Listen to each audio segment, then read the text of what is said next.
So I'm just showing you a different angle here. Up there is the dam and the bluffs where we just were. And then down here is the Missouri River. After the dam, it continues south, and it looked much more like that than it would have this big lake when Lewis and Clark were here 200 years ago.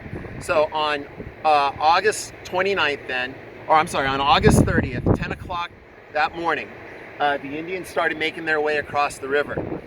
Lewis and Clark were in full military regalia. All the soldiers were marching. They set off the cannon. They wanted to give a very powerful impression. The Indian warriors as well were in full military garb, their faces painted. They had drama about them too. Their canoes were led by a canoe of musicians who were singing and playing the whole way across. When they got over here, Lewis and Clark gave the musicians tobacco and then started handing out tobacco, carrots of tobacco to all the warriors, and then they sat down for a council. There were 5 chiefs, and Lewis proceeded to give his usual big, long Indian speech about how you are now, all this land is under a new father. You have a new father, Jefferson. He kept calling them children, which is sort of, it seems like a cut down, right? And but he, the speech that he gave, no one ever knew until recently what the words were of the speech. And this is really interesting, but they recently discovered it. In 2003, the Oto Indians down in Oklahoma, it turned out that a relative of one of the chiefs had the actual copy in William Clark's handwriting. As Lewis gave the speech, William Clark would write things down in his handwriting. We just saw it in this museum right next door to us here. But they had it all the way for 200 years. They have passed it down through the generations, and they held on to William Clark's speech.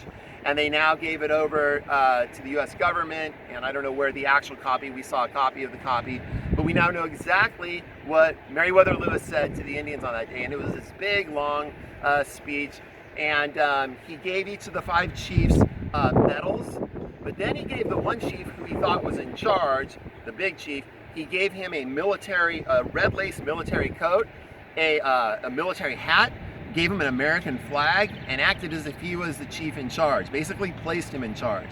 The problem we have here is, of course, Lewis and Clark knew nothing about native tribes in this area. They knew nothing. The native tribes knew nothing about Americans. So both sides are working off total ignorance.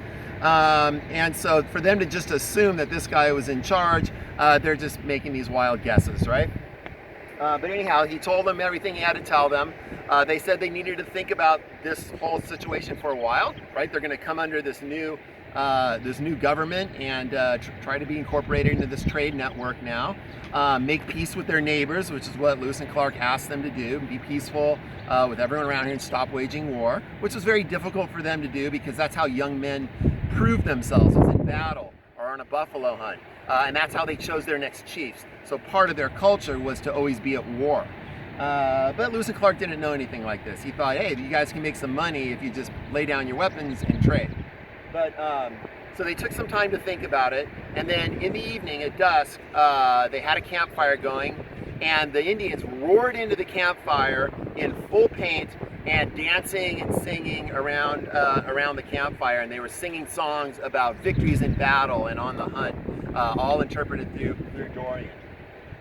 The next morning, they told Lewis and Clark that what we need is powder and shot and guns. Lewis and Clark were not going to provide them with that, so they just gave them some trinkets. It didn't satisfy them.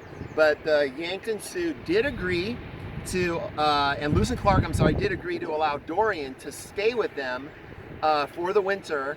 And one of the chiefs agreed to go with Dorian down the Missouri to St. Louis and then to Washington, D.C. This is one of Jefferson's hopes, was that all these tribes would send representatives down to D.C. to meet with him and, of course, see the power of the United States. And that might change their mind about how they act towards Americans.